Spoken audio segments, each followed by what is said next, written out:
Hello and welcome back to Mental Health Toolkit.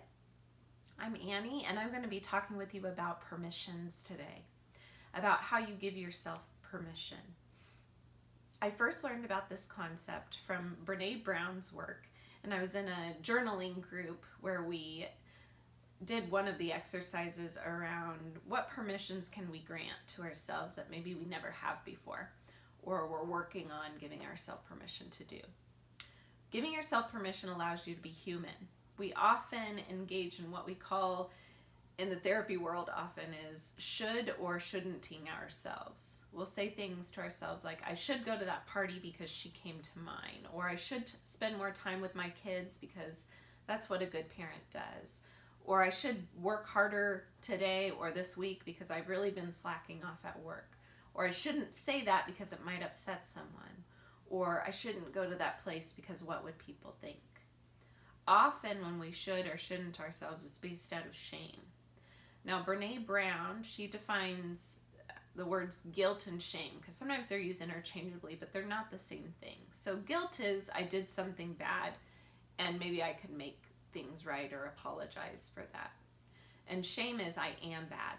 So often when we should ourselves, it's out of shame, it's out of thinking, I'm a bad person if I don't do this thing. Now, sometimes we'll say, I should apologize because I did wrong that person. But often the behaviors we require of ourselves are out of that shame. If I don't do, then I'm not a valuable person. I'm not a good person. We don't always do this to ourselves. Sometimes we do it to other people. So we might say things like, if he loved me, he would show it, or he would say it more. He would know why I'm mad. Or if she was a good friend, she would show up to more things. Or if my pastor really cared about me, he or she would engage with me one-on-one more often, or with the members of the church more often, or start new programming, or do more in the neighborhood. We put these expectations on if this person cares or is good, or if this group cares or is good, they will do these things. We all have choices, and we all can make choices in our lives. When we should ourselves or others, we often take those choices away from ourselves and other people. My friend often quotes Dr. Henry Cloud and John Townsend's work, where they say we have choices. We may not like them, but we do have choices. The word choice is a tough word for some circumstances. Having choices looks different in situations where people are marginalized or oppressed or discriminated against. Their safety and freedom in what choices they make is at stake. There are groups that I fall into. Being a female, there are certain circumstances, like even being in my own neighborhood at night, where I don't feel as safe because of what I know. Even statistics show about certain things that happen to women. And my experience interacting with police might look different than my friend who is a person of color and his interactions with the police. The isms and ways people are discriminated against or marginalized in our society plays into the choices we may feel we have or don't have, and same with other people. Our choices are interwoven in that privilege and power and the oppression and discrimination we face. My friend Sherilyn Horning brought up this idea saying, my choice then becomes layered. My personal choice given the situation, and then also a larger systemic choice. What power do I have to positively affect the system issue that affects more than just me? So I want you to look at the choices that you have in your life and give yourself permission to do or not do certain things because of those choices you have. Get away from shoulding yourself and giving yourself some decisions that you can make.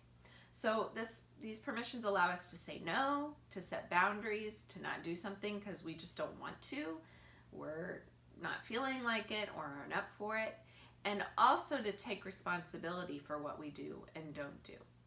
So I will provide a handout to you all with these questions and then some time to reflect on what permissions you might want to give yourself. But the 4 questions I came up with are, What isms or phobias tend to guide what you do or don't do? So those could be things like sexism or ageism, racism, xenophobia, homophobia, or other isms and phobias. What privileges or power do you have? And if you don't know, how might you explore this and learn about your privilege and power? How do you should or shouldn't to yourself? And what are 5 to 10 permissions you can give yourself? So that question about how do you should or shouldn't yourself might help you lead into what permissions you might grant yourself.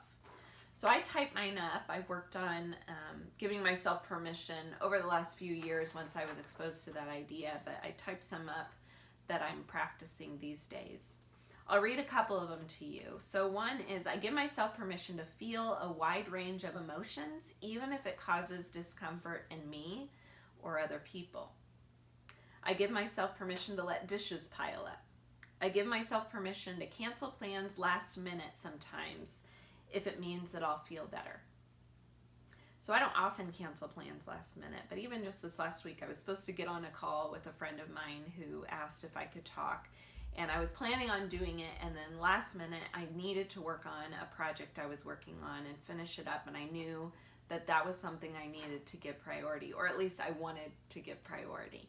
And so I told the friend, I can't talk tonight, but let's talk another time. And because I have some safe people in my life, and that friend is one of them, she was completely understanding and didn't mind at all. But giving myself that permission now frees me up and tells me who, my real friends are, the relationships that won't be blindsided or blown over just by me needing to cancel every once in a while. And I give myself permission to make mistakes and then apologize if those mistakes have hurt or harmed another person and done wrong to them.